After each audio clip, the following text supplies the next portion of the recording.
Hello and welcome to Alan History Nerd. In this video I'm going to be looking at constitutional change under Johnson. So this is really an update on the material I've been doing so far on devolution and constitution and trying to bring it bang up to date and show what's been happening under Johnson, and there has been some interesting changes.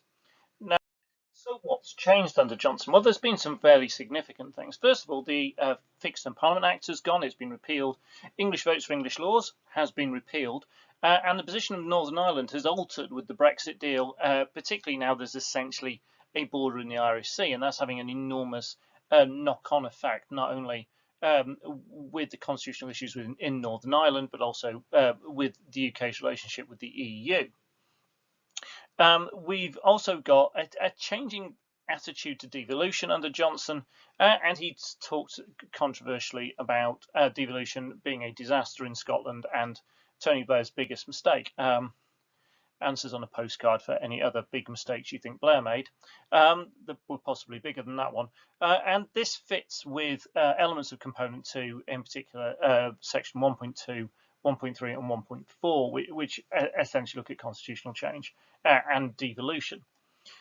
So to go into a bit more detail, so if we look at the Fixed Term Parliament Act, this runs 2011 to 2022, so it was set up under the coalition government. Essentially, it's something that both the Labour Party and the Liberal Democrats said they were going to do. The Liberal Democrats get a chance to have a degree of impact on this as a part of the coalition. And what it did is it removed some of the prerogative powers from the Prime Minister for setting the date of an election, and said that the election would be on the first Thursday of May in the 5th year after the election, unless the election took place before the May, and then it would be in the 4th year afterwards.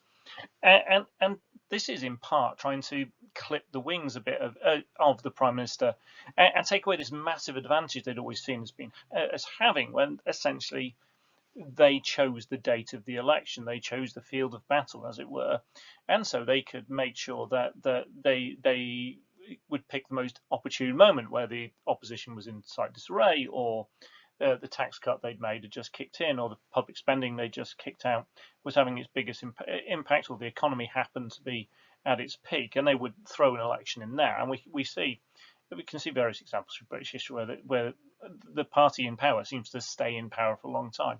Particularly bear in mind this was done in 2011, so you'd had Conservative government from 79 all the way through to 97, and then Labour government from 97 all the way through to 2010. So actually it seemed to be a reasonable assumption that governments were having too much of an unfair advantage in being able to pick and choose the date of elections. It could only be changed in two ways, theoretically. The first option A is a vote of no confidence, which is a simple majority. So if the government collapses because it hasn't got the confidence of the Commons, then that would trigger an early election. And B was through a vote on a different election date receiving a 2/3 majority. So essentially the government couldn't just decide, the opposition needed to decide as well. They were the two ones that were built in. There then was a Route C that was discovered in 2019, which was to create a special act with opposition support and pass that act, and that would allow an early election as well. Now, fundamentally, I think in this, what was uncovered was a major flaw with the system, in that essentially government could always goad opposition into an election, because they kind of go, we think there should be election, and the opposition at that point can go, well, no, because it's fixed in Parliament and they shouldn't be. And then at which point the government can go, oh, you're scared, are you? You don't want to listen to the will of the people. You're scared of the people. You don't want to stand up in an election. And eventually oppositions are then likely to go, no, yeah, well, no, we think we can beat you, and accept an early election. The first election under this act was in 2015. The fact that the second was in 2017 and the third was in 2019 shows that it really wasn't working. It was a policy from the Lib Dems to reduce the power of the executive. The Conservative Party put it in their manifesto going into 2019 that they would remove it, and that they have. They argue that the powers of the prerogative powers of the Prime Minister should not be restrained in this way. It goes against the tradition of the English Constitution, and this was then also seen as an attack on the Supreme Court, which had gone against the seeming prerogative powers of the Prime Minister in his proroguing of Parliament. So really, this is an example of the executive reasserting itself, and again, so it might be useful in other essays other than just on constitutional reform. Next one I'm going to look at is English votes for English laws. Thomas is rather dismayed by this and is covering his eyes. Essentially what it had done, English votes for English laws, or EVIL, or EVIL, depending on how you want to pronounce it, had created this Grand Committee stage for laws that only affected England or England and Wales, that the MPs whose constituencies were impacted had an ability to veto the law. So essentially, you'd have a special committee or vote stage on it where Scottish MPs wouldn't vote on something that affected English and Welsh law, or Scottish and Welsh MPs wouldn't vote on something that only affected English law. And this was aimed to solve, to an extent, the West Lothian question, where you've got Scottish MPs voting on issues that don't affect them or their constituents, which seems counterintuitive and undemocratic. And the problem with EVIL is that it arguably created a difference between Scottish and English MPs, and this was something that the SNP was making a big deal about in terms of its arguments for independence. It didn't stop Scottish MPs voting on English-only matters altogether, and an example of this was in 2016 when Scottish votes, along with Tory rebels, managed to stop changes to the Sunday trading laws that only affected England and Wales. So it got through the Grand Committee, but it failed in the whole House. Now, the SNP described the removal of EVIL, which again had been a Conservative Party policy, as a humiliation for the Tories, and it showed their inability to deal with essentially devolution in England. And that's something that the critics picked up on. They said its removal was increasing disparity in the way that England was treated compared to the other nations under devolution, where they got their own parliaments, they got their own representation and power over things that the English couldn't interfere in, whilst in England the Scots and the Welsh Northern Irish could interfere in things that didn't actually directly affect them. And as a representative democracy, you think really only the people who's representing the people who are affected by the law should be voting on it. But there was this fundamental problem, and Rees-Mogg, in setting out the removal of EVIL, said that essentially what it did is it undermined Parliament. It created these two tiers of MPs, and that was causing a problem. Therefore, it had to go.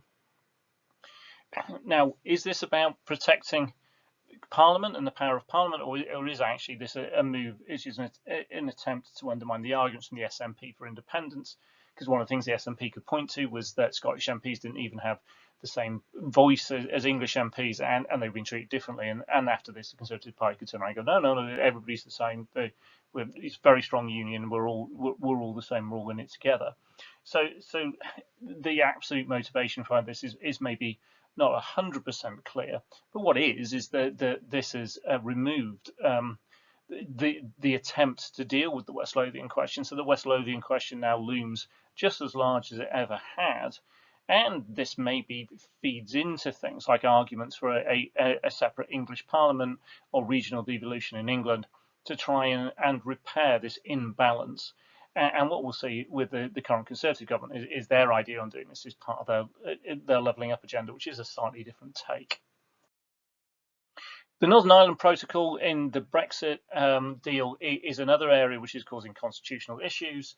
It's aimed to hold the EU single market rules in place without breaking the Good Friday Agreement by creating a land border. So they don't want to you can't go creating a land border between the Republic of Ireland and Northern Ireland, because it break the Northern Ireland, the Good Friday Agreement, and potentially cause massive trouble. So instead, it was agreed that checks would be conducted in Northern Ireland's ports on certain goods coming from Great Britain, with the potential that they would go on to the Republic of Ireland, and therefore inside the EU single market. That Northern Ireland would keep following the EU rules on product standards, and essentially it creates a border between Northern Ireland and the rest of the UK in the Irish Sea for certain goods. DUP and other unionists are very, very unhappy about this, because anything that treats Northern Ireland differently from the rest of Great Britain is seen as a massive problem. And the Conservatives are seemingly very, very unhappy with their own agreement, because it's caused red tape and they think it's barriers to business, and it seems to be threatening the union, and they are the Conservative and Unionist Party, and so This has caused them problems. That the UK and the EU are currently at loggerheads over this issue and how to resolve it. They both have made suggestions on how it could be done.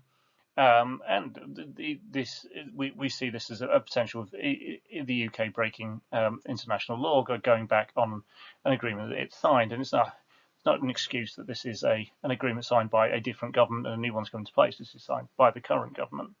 And we've seen constitutional issues being caused by this in Northern Ireland as well, as the DUP has prevented the power sharing agreement from essentially coming back in and functioning since the elections in 22.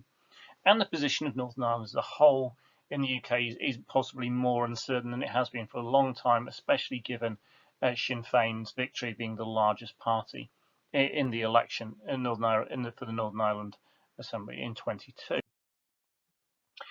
As I mentioned at the beginning, the other difference here seems to be the attitude towards devolution. So devolution project started under Blair's government in 97. There's seemingly, therefore, and since then, been one-way traffic towards greater devolution in terms of government attitude. It started by Blair. It continued under the coalition government. It's continued under the Conservatives under 2015. And the level of powers which have been devolved have increased and increased and increased. Johnson, however, is very much a unionist and a nationalist, and he seems less convinced by the whole devolution project. He said that devolution had been a disaster in Scotland and was Blair's biggest mistake. And again, he was very widely criticised for this. And we've seen very frequent clashes between Johnson and the SNP, and a particular level of antagonism between these two groups, and he didn't work closely with either Scottish or Welsh governments during COVID, and often ending up with counter or different sets of legislation in the three countries. Going forward, it looks like Johnson's levelling up agenda is going to be his version of devolution, and this is focused mainly within England, and on much less grander scale. So it's looking to do it very much at a local level. And there's this offer to all kinds of parts of England that aren't currently under some form of devolution. But what's in the currently is on offer is opportunities, and what's not clear is how good these opportunities will prove to actually be, and what the uptake of them will be as well. Thank you very much for watching. I hope that's given you a helpful update, hopefully particularly helpful going into exams in 2022, just to kind of clarify a couple of bits which I think would have been fairly confusing given all how rapidly the changes are, the joy of trying to make videos for politics and things immediately going out of date. So I hope this has been helpful. If it has been, please hit like. If you've got any questions or comments, please leave them below. If you haven't subscribed, please do. There's tons on the channel on for A-level politics, on both UK politics and ideology, and US politics as well. And you can also now find us on Twitter for some of our shorter videos. So again, huge thank you for watching. Please subscribe and check out other videos.